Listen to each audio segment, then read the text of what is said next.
Asibuyele emuva phansi ngokuhlukumeza insango babebhema kahle omkhulu maybe kanye ngonyaka ugqoka ibheshu nembadada ngidi isiko lami phela amasule bedume ngokuhloniphana nokuphana sahlephulelana inyoni noma kuyijiyana. Yabona isikhathini esiningi ngiyazibuza ukuthi into ethiwa ngumngane kungenzeka yini ukuthi umuntu uyayidinga noma futhi akayidingi.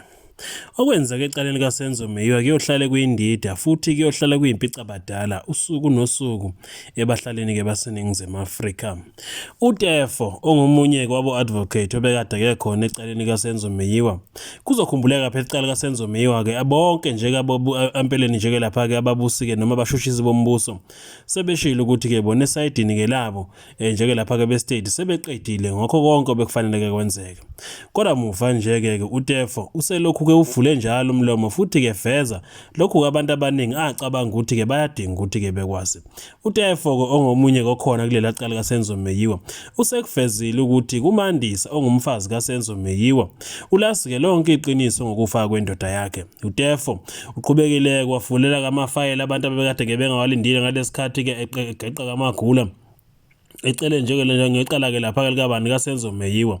uTefo ekhuluma kohlelweni uthe nje ke lapha ke bakithi ke uMandisa ulazi ke lonke udaba ngokufa komkhonyana ke wakhe uSenzo Meyiwa. Lo kaTefo nje ngevike ledlule konke lokhu bekhuluma nje ke lapha kuhambisana ke nobufakazi obukhona kuma affidavit. uTefo ufeza ukuthi ke ukeke wakhuluma nonkosikazi kaSenzo Meyiwa kunguMandisa uthi ke bakhulume kamahora kangu4 wonke. uthi ke uTefo uMandisa kusela lonke iqiniso ngokufa kukaSenzo.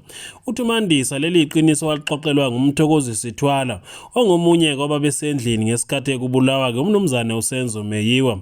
uMthokozi Sithwala uyisihlobo noMandisa emva kokuthi ke naye uMthokozisi eqambe kamanga ngaphambi kwenkantolo ngesikhathi ke fakaza kodwa kwahamba kwayoxolisa wayocela kuxolo kuMandisa wahlala ke naye phansi waxolisa wachaza ke nje ukuthi ke uSenzo wafa ngephutha edutshulwa nguKelly Khumalo owayezama ukumnika isibhamu lesasikade ke siphucwe uLongwe umntakathwala esiphucwe nguye uSenzo Meyiwa.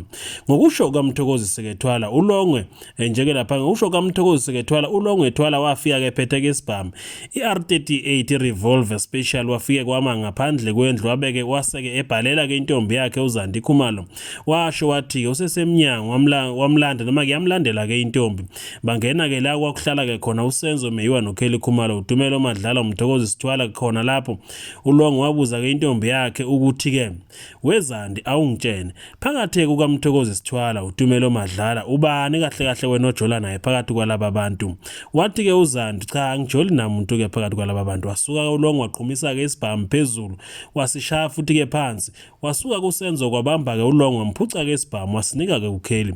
Wathi ke sasibeke ke emva kwelapho ke uSenzo waphusha ke uLongwe wamkhiphela ke endlini. Emva kwalapho uLongwe wabeke esebuya elokhu ke ngqongqoze endlini ethi kucela isibhamu sakhe bese ke nikezwa ke nentombi yakhe ukuze kahambe.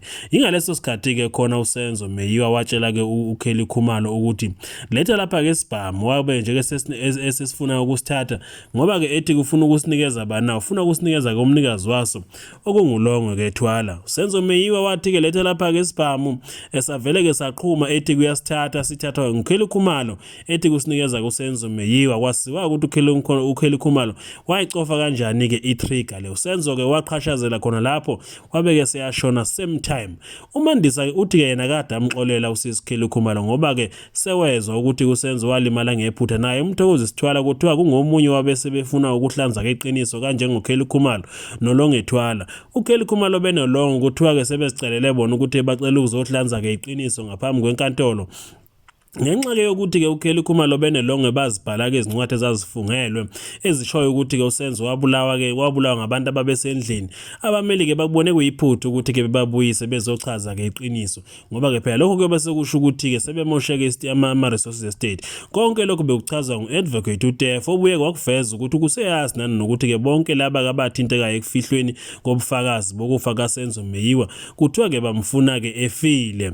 uKelly Khumalo kanjalo nje ke lapha ke nobani na nolongo kuthiwa ke bona sebeyafuna ukusa ngaphambi kwenkantolo bezochaza ukuthi kahle kahle kwenzakalani lezi statement ababekade ke bezibhalile ngokusho kaTefo. Uthi ke cha bakithi ke bathi ke zazi liphutha sebefuna ukuzokhuluma keqiniso kodwa ke phela umbuso ke uthe ke wona uqedile ngamafayela wonke okwenzeka futhi ke abasabuyeli ke emuva laba ke sebazibhala ke izincwadi. Umbuzo ukuthi laba ababoshiwe pho baboshelweni kungani benganikezwa bengazange bebizwe uKelly Khumalo benolongo ethwala noma ngabe ayibhala istatement abesangangane enkantolo pho. Asibuyele emuva phansi ngokuhlukumeza insango babebhema kahle omkhulu maybe kanye ngonyaka ugqoka ibheshu nembadada ngidi isiko lami phela amasule bedume ngokuhloniphana nokuphana sahlephulelana inyoni noma kuyichiyane.